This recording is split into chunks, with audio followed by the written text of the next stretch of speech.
Texas, at 290 pounds, Ron Bass. This is a one-fall, 15-minute time limit match. Referee Jerry Calhoun. Well, I got to tell you, we got the United Nations debaters. That's all we got. Davis, Ron Bass, everybody wants to talk. Let's watch them wrestle. All right. Well, he had his say a moment ago. He's in there against Bob Owens. Bass, heavy favorite in the match, no doubt about it.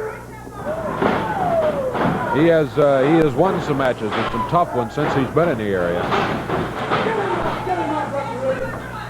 Bob Owens tangled in the top two ropes. Ron Bass not too interested in letting the referee get him free.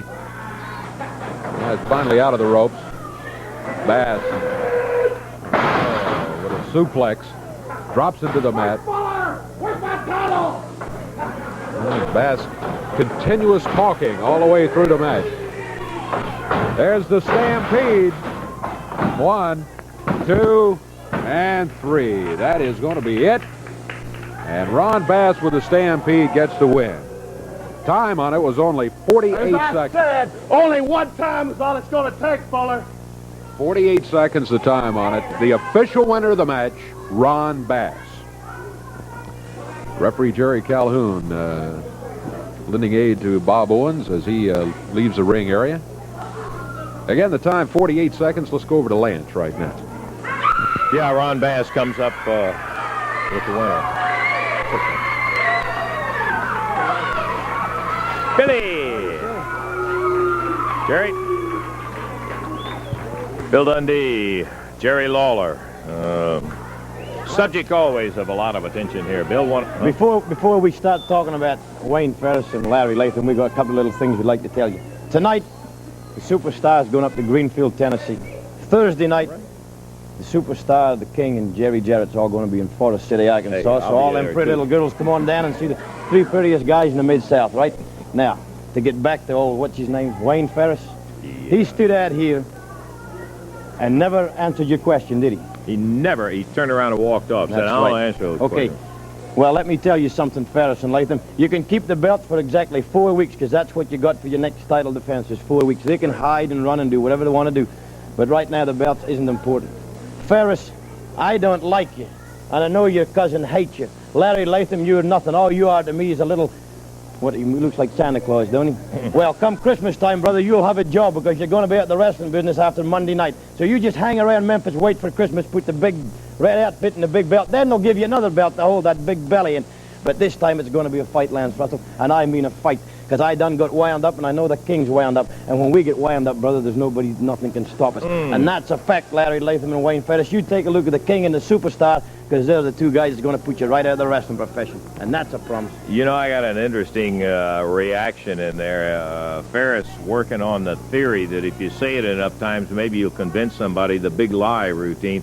Talking about the battle that took place last Monday night, left you guys laying all over the ring. What a wild scene, but I didn't see you laying there. You were chasing in. That's exactly right. And last Monday night, we picked up just where we left off down in Tupelo. And let me say, you know, you may be right about what he's thinking. If you repeat something enough, you begin to believe it yourself. Well, what he's repeated in his brain and what Jimmy Valiant drilled in that head of his was that I tried to keep him out of the wrestling business.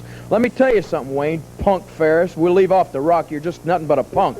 Let me tell you something, boy. If it wasn't for me, you wouldn't be in the wrestling business. Now, let's get things straight. He came to me one day and he said, hey, King, can you help me? He's teaching school up in some little hick town called Munford, Tennessee. He comes to me and says, can you introduce me to the right people? I said, I'll do that, but that's all I'm doing, because if you want to get in wrestling, you make it on your own, son, just like I did. So he did that. I introduced him to the promoters. He got booked. I got to admit, he made it in the wrestling business. Then he got with Jimmy Valiant, and that boy led him right down the wrong path. He told him, because Valiant hated me so much, he told him, hey, you need to quit hanging around with your cousin. Get away from him. He don't want you in the wrestling business. He's jealous of you. Well, let me tell you something, punk. Valiant led you down the wrong path, and you done gone too far to turn back now. I don't want you in the wrestling business anymore. You got it right. I'm going to get rid of you. I'm going to get you out of the business, punk. You messed with me one time too many. Come on down there Monday night. Bring that jerk partner of yours, and I'm going to beat the hell out of both of you. Okay, Jerry.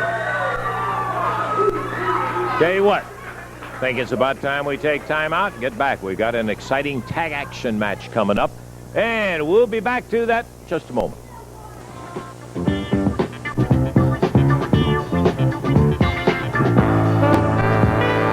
Coco in the ring in a pretty good while. Right. Well, Coco was down on the Gulf Coast. It's been around and picking up some of that experience. Dallas Montgomery is right in the process of doing that himself. A young fellow that is getting it, and boy, what a tough team to go against. German team. We haven't seen all that much of the Gestapo, but Hans Schroeder we know. How about the introductions? This is going to be a match to the expiration of time. Introducing at a total weight of 505 pounds from Berlin, Germany. On the left of your screen, Hans Schroeder and the Gestapo. And going against them at a total of 435 pounds from Dallas, Texas, Dallas Montgomery. From Union City, Tennessee, Coco Ware. This match to the expiration of time. Referee Jerry Calhoun. Coco, we best remember that great drop kick of his. Boy, Yes. he really can get up in the air and lay one on you. He'll be starting in the first fall of an expiration of time match as Hans Schroeder pulls off the helmet and the belt, and the riding cop goes, and the Gestapo gets ready for it, and referee Jerry Calhoun is waiting patiently to see if we can get one of them out of there and get it started against Coco Ware. Gestapo and Schroeder go with Gestapo. Bell time, and here we go, off and running the opening fall. A little further discussion going on between Schroeder and the Gestapo as to how you work against Coco Ware. Coco, real good speed. As we told you, superb drop kick. And nice reversal in there as the Gestapo was coming off the ropes. Coco reversed it on him. Hooked the arm, took him right over and down. Gestapo saying he grabbed my mask. Plaintive cry of the guy who was on the deck. You can count on it. Pulled hair, grabbed my mask, grabbed my tights.